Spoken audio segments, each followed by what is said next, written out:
Hi, I'm Cheryl Bruce. I just wanted to have a chat today with you about brushes because I've had lots of inquiries via YouTube about which brush I use in my tutorials, and they were becoming really difficult to get. So in the end, I've found a source and they're available via my website as well as other suppliers. You can look for something more local in your area if you're not in Australia and don't want to have the freight costs. But I haven't had much luck finding a stockist in the US or the UK in order to be able to refer you to somewhere else. So this was my solution, and I could have my lovely branding put on them, which was kind of just an extra special bonus. I thought I may as well do that while I'm importing these. But I thought it was really good to show you actually how I use the brush, because this actually changed the way that I paint, and that's why I'm quite comfortable referring or recommending them, I should say, because they are a very different brush to use in comparison to a standard mop or a brush with tack-on hair. So I'm going to just show you a few things of how I use it, the way I load it, the way I clean it, so that you can have a play if you've got some of these and just see, how you find it. Okay, so I'm using the medium size brush now, and I'm going to show you how I would create foliage or texture with this brush. So I'm just going to use just basic greens, so mixing indigo and cad yellow. You can see from my palette that I don't like a clean palette, so don't get a shock looking at this if you're a clean palette person. You're welcome to keep your palette clean. So I've loaded the brush right up to here with paint, and with creamy paint. So I'm over here. This isn't so much a tutorial though about paint consistency as how I use the brush, but I want the paint to be up on this part of the brush, because that's what I'm going to use in order to that's the part of the brush I'm going to use when I do foliage. So I'm going to start with a tree. When I'm loading it as well, I'm actually flattening out. You'll see in a lot of my tutorials, and people ask me, is it a flat that I'm using? It's not a flat, it's a round brush, but you can see how when it does flatten out, it has this flattish tip that's got a lot of width of hair, which is what I love about the brush. It doesn't come always to the point. You can definitely work with it as a pointed brush, but when I load it, I'm intentionally flattening that brush out and loading the paint into the belly of the brush. And then when I put it down for foliage and say gum tree, I'm going to put that part of the brush onto the paper rather than the tip. And I think about canopies, and you can see what I'm aiming for always is broken edges, and I think that's what's most difficult with some tack-on brushes or brushes that stay together and come to a point. You often get the same kind of mark making. So I'm literally using it on the belly. I'm scraping it around like a half moon sort of shape, and sometimes I'm coming up onto the tip a little bit more to try to drop a little bit more pigment into that, so that we've got some dark and some light across there. And you can see straight away we have a little bit of the sense of a tree here, one of our typical Australian gums. So I'm leaving gaps for the canopies, the air between the canopies. But I'm continuing with that movement that is like a half moon, half round, half circle, and then I might pop some little bits in. But what I'm always aiming for with nearly everything I paint really is this broken edge. And so you can see then I'll change the way that I use the brush. So now I'm coming up, instead of putting the base down, if I wanted to put branches and things into this that are finer, I'm not even bothering to come back and make that a point. I actually like what happens when it's a little bit wider as a flat, but I'm coming up on the tip now, holding it by the end. And of course the the branches on a tree aren't green, but just for the purpose of this tutorial, it's not actually about painting a tree, it's about how I use the brush. And so if I want it thicker, I literally would just press down, and then I'm coming into more of the belly of the brush. So you can see, you can still, I'm using the medium brush, which is quite large, but I can still get little thin lines if I want to. So this is a suggestion of a tree. Obviously the trunk would be thicker down here, and I would paint that in a different technique if I'm actually doing a tree, but to show you the difference in the stroke that you can get. I'm working on dry paper because I want broken edges. If I wanted this a very soft misty tree, I might do it on dampened paper so that that softens out into the background colour. So that's sort of one technique with this brush. Similarly, if I was doing a sky, I will often use a couple of colours. I might go to a clean piece of paper. I'm going to prep my colours and come back. Okay, so for instance, I do a lot of sky work. So if I'm doing a sky, I come in usually with a really pale down yellow tone first to give the cloud a little bit of light. And you can see here, now I'm literally what I call dancing the brush, but realistically I'm scrubbing it across the page, because what I don't want to end up with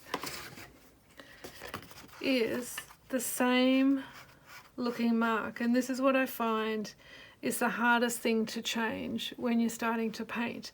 It's really easy to get in the habit of the same marks, the same shapes when you put the brush down.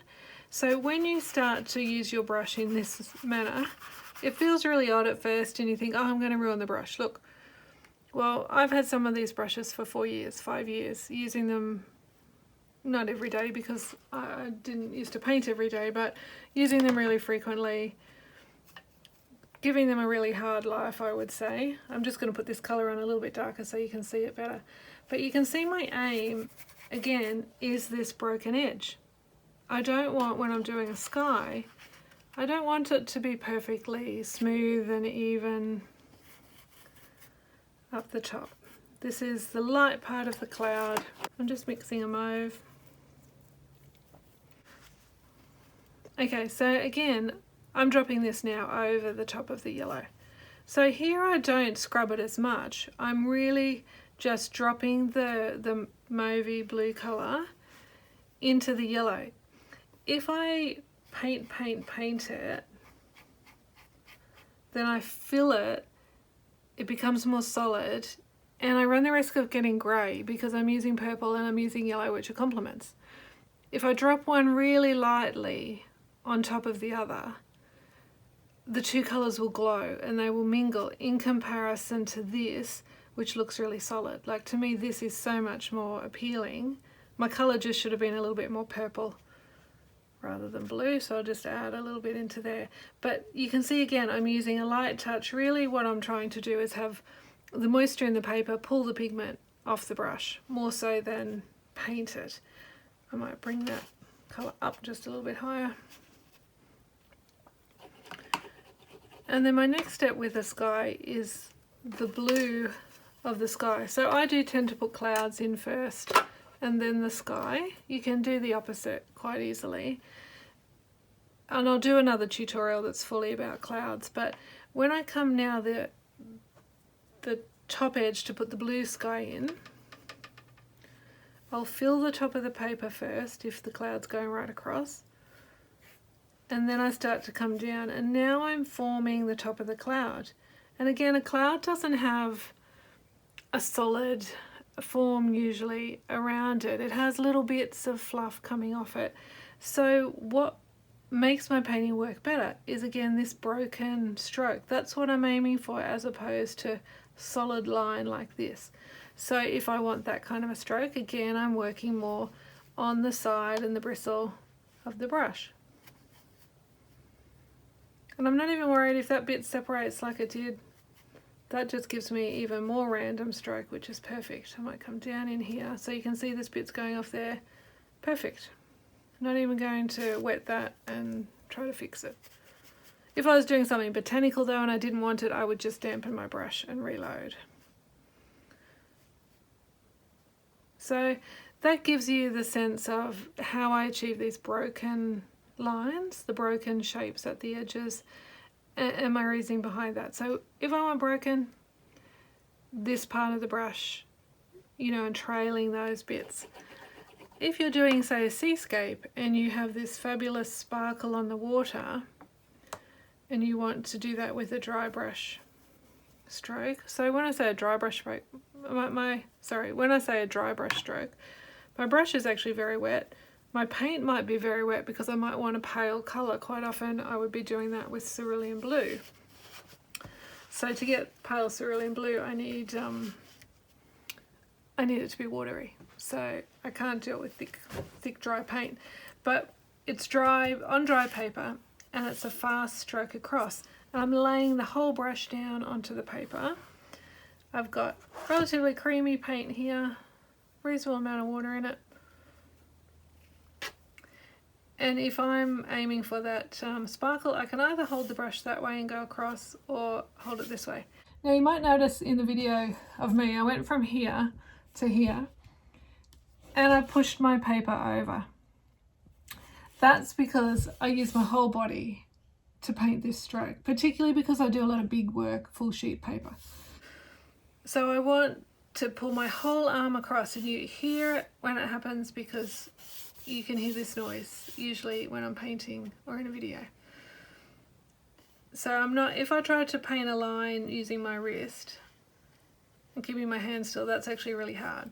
So if I do that, that's really easy to get a fast stroke. And so you get this broken dry brush look that gives you sparkle on water. So I don't leave it like that. Literally, usually it still needs a little bit of work, some softening at the edges. I might come in if this line, for instance, is a little bit too defined and straight. So you can see now I'm coming up more onto the tip of the brush. I've got just a little bit of moisture in the brush and I'm just joining some of these together, because that kind of dry brush stroke for the sparkle can make your seascape really busy. You don't want it all over the scene, so I'll join some of that together and keep some of it in the area that I want it as I put it down first time. And sometimes you get lucky in that first stroke, or the first couple of strokes that you do is just perfect and you get just the right amount of sparkle in the right position. Obviously you need a straight horizon. Now you saw me probably just pluck a little hair off there. These brushes do drop some hairs. It doesn't bother me overly. I hardly ever would pick a hair off, so I've got a little bit of dog fluff I think just there. If I tried to pick that off, I actually ruin my wash. So I leave that when it's dry, it will just dust off. And the same with hair from the brush. So you might be able to see now this is dried and it actually did still stay a bit lively. We've got a bit yellower through there. So it wasn't a great example of getting grey, probably because my purple was nice and strong. But it's good to know the difference between actually painting that second colour on and just dropping it really lightly into a wash.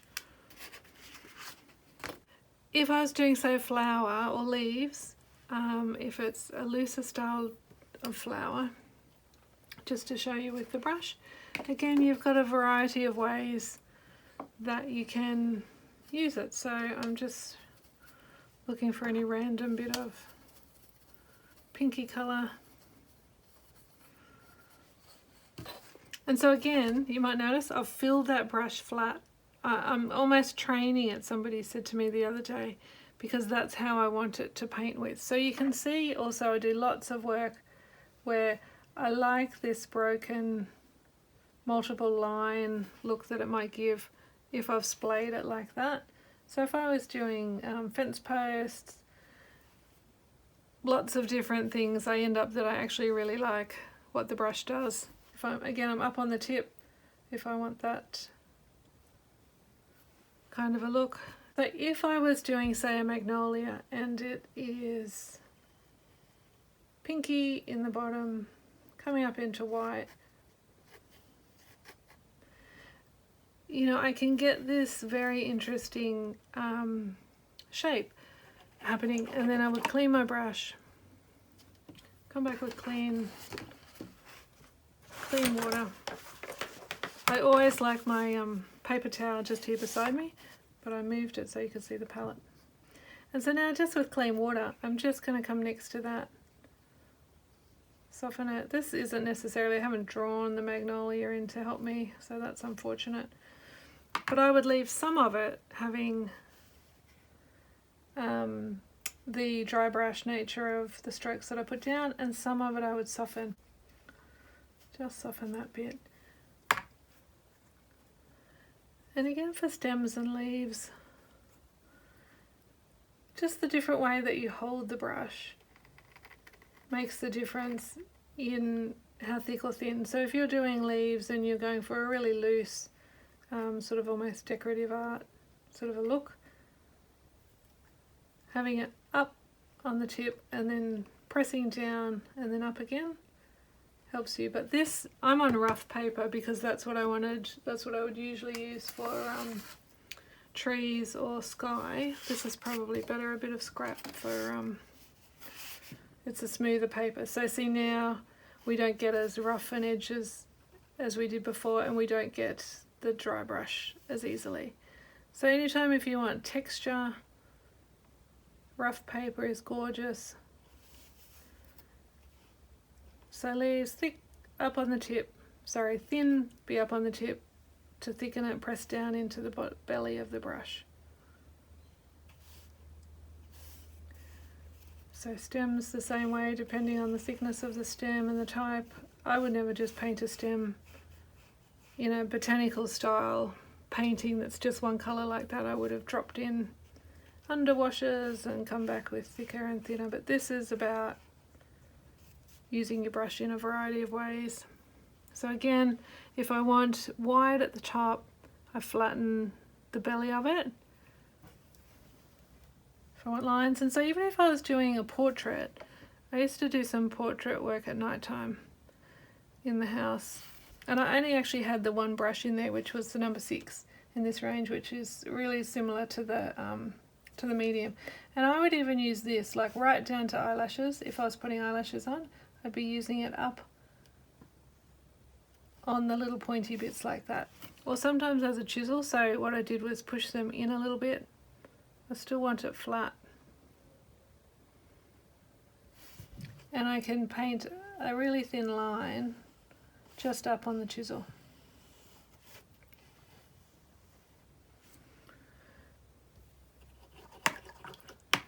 And so can you also hear, when I clean the brush, I clean right down, rubbing it along the bottom. The other thing I want to show you is I don't always use my fingers to reshape it. I noticed the other day, I was paying attention as I was teaching, and I went, you know what, it's instinctive actually. When I wanted the brush back to a point, I was pulling it up the edge of the water well and twisting it as I did. And so that brought it back into that point pretty much without me having to go like this or pull it out and shape it.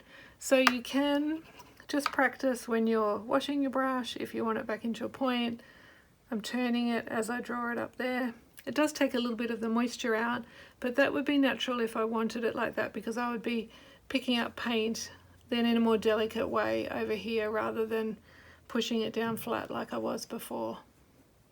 So I would pick up my paint there. But in terms of talking about brushes, they're not the only ones I use. So you'll see this is pretty much my go-to collection of brushes. This one's about 20 years old, 15 years old. So again, it's a Chinese brush. It's actually on its very last legs. It's got hardly any hairs at the end. They've worn away or they've been eaten by a little bug or something. But what that gives me again is this lovely little flat chisel. And so I use this quite a lot as well, like if I was doing a street scene, and it had windows. This little flat end to the brush now gives me a nice sort of rectangle, and I might use it up on the chisel like I did here with the big medium, but you can see the difference in the size, but I can still get a really thin stroke with it. I use this nearly all the time as well for my you know, the stripe on the side of a boat that I often do in this colour. It gives me a nice smooth solid brush stroke. This one is called a Kazan by Neef. It's a 1/4 inch. I don't use this a great deal, but I do use it for tree branches and twigs. So I'm just mixing my dark brown here. I should have just gone straight into a dark brown. But what I love about this is if you want a random mark as well, just remember to always hold your brush at the tip and move it away from your body. So if I'm wanting tree branches coming up through, or a little twiggy tree, as you bounce this brush, you get these little V's. And so that's where I'll tend to take another branch off. So this is a really lovely brush because I like the randomness of it. If you want to paint twigs where you're very intentional about where they go, then obviously you would hold your brush much closer and you wouldn't use a brush that's probably as random in nature as this. So see now naturally, if I'm saying about controlling it, now I'm coming back towards myself because I've got more control. So I'm holding the brush closer, the stroke works towards me instead of away. When I go away from me, it's more random. And I also often am twisting the brush if I want random. I'll be turning it a little bit as I pull the stroke. But this is what I love about this brush. But I don't, as I said, I don't use it for many things. That's the main thing. I wouldn't use it like for boat rigging or anything like that because it's too random. Boat rigging, I would use this, is just a Montmartre Sable rigger, a number 3. And I like them relatively thick. This is also the brush that I sign my name in because it holds a lot of water. So I sign my paintings and I can get my whole name without reloading it. This is the one I use if you see me doing any little people demos. I tend to like these, and see again, when you load it, it's flattish at the top, not a point. So it's the right shape for me in relation to painting the head of a person, if they're little figures in the distance.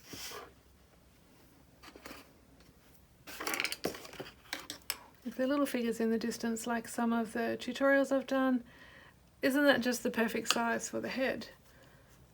It's working through your brushes to just find the brush that gives you the right size and shape. But I don't know. I'm just testing out whether I stay with this one then on the pants, because on the pants, oh yeah, that's fine.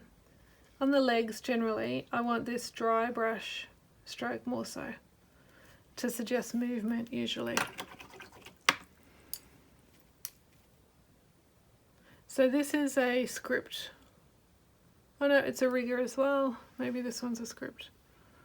And so it doesn't really matter what brand or what size, because you can see those two are a little bit different each, but I switch between them. I just don't go super small. But one of the keys as well with this is I'm not using as much water when I'm doing a little figure. I want the brush to be drier. So I want a tack-on brush in comparison to a natural hair brush. Whenever I want to use a lesser amount of water and come in smaller, not even smaller sizing, but less moisture, that's when I'll go to synthetic. When I want to do big areas, have lots of water in my brush, I go natural. But then in saying that, like even a portrait, that's not a big area if I'm working around eyes or something, but I would still stick with that natural hair because I particularly like to work with a lot of moisture, because it buys you time. So the more moisture you put down in the first wash, the more time I've got to vary the colour and add warm or cool into that first wash. So there's my other little brush that I've just discovered recently in my stash. This one again is a little rectangular one, so it's actually really good for windows, on buildings, you know, a little bit of dry brush detail work. So I've been using this a little bit for some paintings recently that were of harbour scenes and had little buildings around the side. It was handy because I like this texture as well. Now this one's a really interesting brush. This is by Rosemary & Co. and it's called an Eradicator. This is the medium size. And say I've decided late in my painting that I'm going to add a boat. Or I've put in a mountain range and I've already got a boat here, but the mountain I painted all the way over the mast, which I might want to be light against a dark mountain. If this paint was dry, this would lift out better. But you can see, or what I mean, sorry, not that it will lift out better, it won't run in. This might just soften up or give me a cauliflower because that blue is not quite dry. So it must be wet, but you can see it comes to a chisel. It's quite a straight, firm brush, and it will lift out. So it's very handy if you just need to get a white back. But hopefully that gives you a little bit of an idea of how I use the brushes, because it's sometimes hard to paint and teach in the tutorials and remember to tell you everything. So I thought I would just talk about how I load it and use it more so around these broken sort of shapes, which are fairly common in my paintings. I guess it's the look, I guess the signature, a little bit of my painting signature is that broken edge, which I know I've only really been able to achieve since using these brushes. And just to show you the sizing, so that's the large. I paint big usually, so I use the large more than I use the other brushes. Although lately in class I've been using the small because we've been doing some birds and you know, a little boy by a bonfire, some scenes that were smaller, and so I've been more commonly in this. But I use all of them equally, along with these ones that I showed you here. So not showing bias or anything to my brushes, but just wanted to give you an idea again of what I use and how I use them, and hopefully that will help you in your painting journey. If you've got any questions, just drop me a message. Thanks, bye.